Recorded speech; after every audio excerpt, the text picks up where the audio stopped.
Hello everyone, जय माता दी। आज का टॉपिक है सॉरी। बहुत सारे लोग सॉरी बोलते नहीं है या बोल नहीं पाते हैं, तो आप उनके साथ ही शेयर कर सकते हैं। It is a simple word, it's a simple acceptance, it's a simple emotion कि आपसे गलती हुई है, चाहे छोटी क्यों ना हो, बट आप उस गलती को सुधारना चाहते हो। It basically means that you want to learn and grow with the person that you love and trust. It simply means that you love and trust that person enough कि वो उस गलती को समझ के फॉरगिव करके फॉरगेट करके move on कर जाएंगे।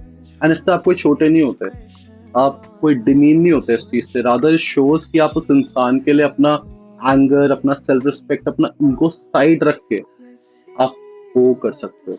Go to the love that you have for that person. Go to the trust that you have for that person. Go to the good times that you spent with that person. And you want to make more of them together.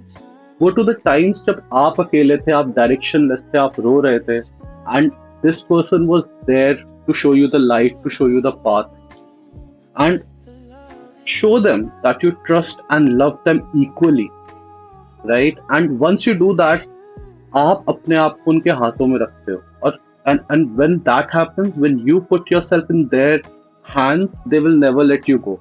They will always give you the best direction. They will always look for the best for you because they know कि आप उस type के इंसान हो जो अपनी गलती को एक्सेप्ट करके बेहतर करना जानते हो।